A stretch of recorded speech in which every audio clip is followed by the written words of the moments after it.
is Mr. Mitchell Snyder, who is the owner of First State. If you would like to come up and address and make free, so folks can know who, at least that you're not just over or anything.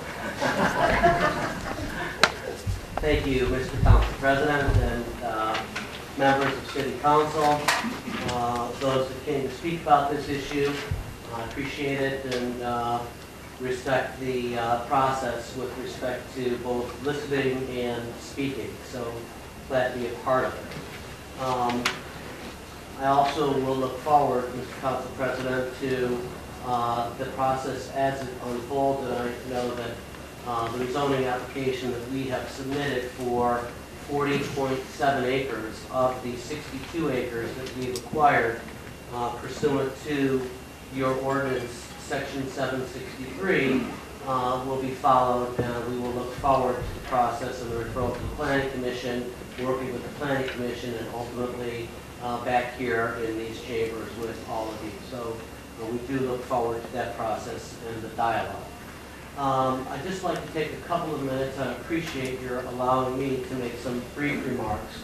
I do think it helps for people to hear from the developer and hear about some of the plans. As someone said earlier, rather than all the blogging and so forth, it's nice to have it, I think you said, Mr. President, to be here at a public open forum face-to-face. So thank you. I want to just take a minute and introduce you all to First Interstate Properties, and then talk for another couple of minutes about our thoughts with respect to this proposal. First Interstate is a local company. Our offices are at Legacy Village. We have been in business since 1989 here in northeastern Ohio, and over the last 20 years we've developed nearly 4 million square feet of space, both retail and now some industrial brownfield redevelopment in the city of Cleveland. And all of the work that we have done is in northeastern Ohio. Yes, we are the developers of Legacy Village. I do appreciate some of the remarks with respect to what was said and then what was done at Legacy Village, because this was a project where there was many, many similar types of comments before the project happened and afterwards. The stormwater downstream of Euclid Creek was improved, and that's what the data will tell you. And the tax base, both from a real estate tax and an income tax base in the city of Lyndhurst and its school system, was improved, and that's what the data will tell you. And in fact, the police department in the city of Lyndhurst has gone down from 31 officers prior to now 29. So I think it's important that we all keep factual information and use data sets as we discuss this project and the process that we'll undergo.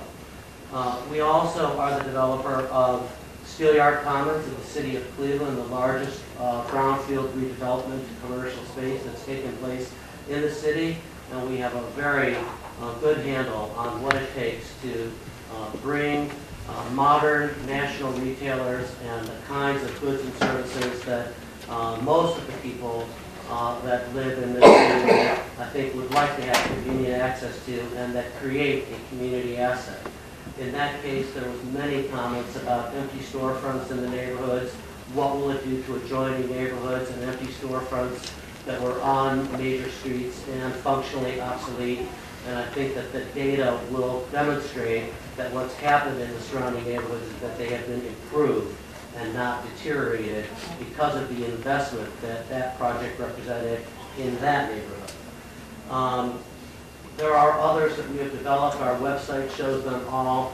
And what I'd like to say to all of you in this introductory set of comments from First Interstate to your council and your community is that our best reference and references are the public officials and the planning commissions and the residents of every community that we have developed a multi-tenant retail facility over the past 20 years. And so I would encourage you all, as you do your due diligence, and I know that you will, to be in touch with those communities and reach out to the residents of those communities to verify who we are and that we do what we say we will do.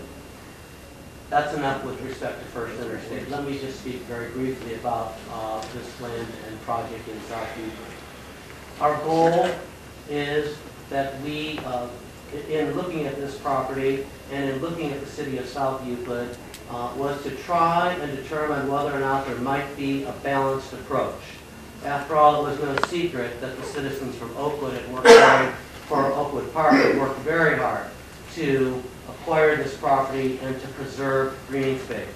And at the same time, it was no secret that this community itself and its leadership have worked hard to become a model for what does it mean to be a green, sustainable, walkable community. And so in thinking about acquiring this land and coming up with this proposal, we felt that a balanced approach of economic development could take place here, and economic development, as the citizens for Oakwood has said, can be green space, and economic development is commercial development.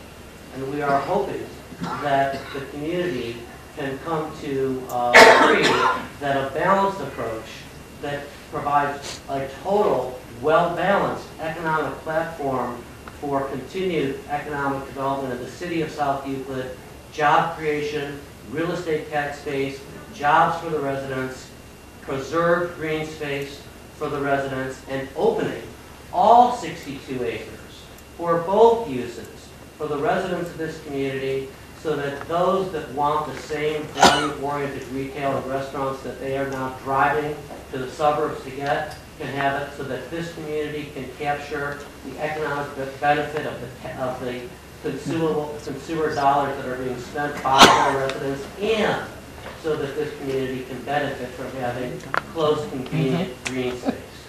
In fact, I learned from Mr. Benjamin that the city of South Euclid has 36 acres right now of set-aside green space in the entire community.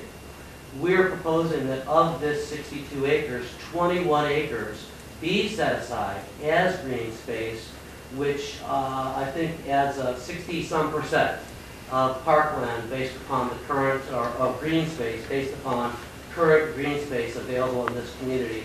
And to give everyone a sense of the size of what does 21 acres mean, because it's very difficult for any of us to imagine what does an acre or 10 acres, 20 acres, etc. All of Kane Park in its entirety is 22 acres. So the 21 acres that we're talking about as a permanent green space, utilizing the cart paths there as walking trails, reutilizing some of the land for bioretention and constructed wetlands, and really creating a natural environment out of an environment which today is actually quite unnatural based upon the golf course improvements.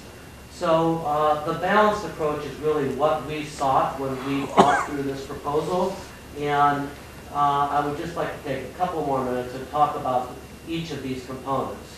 On the commercial development side, there's been some talk about taxes and so forth, and economic impact. One thing I want to make very clear is that we are not asking the community for any subsidy with respect to this project whatsoever, and that all costs of this project, both within the borders of the property we own and outside the borders of the property we own, will be borne by First Interstate, not by the community in South Euclid. So not one public dollar will be involved in the development of this project.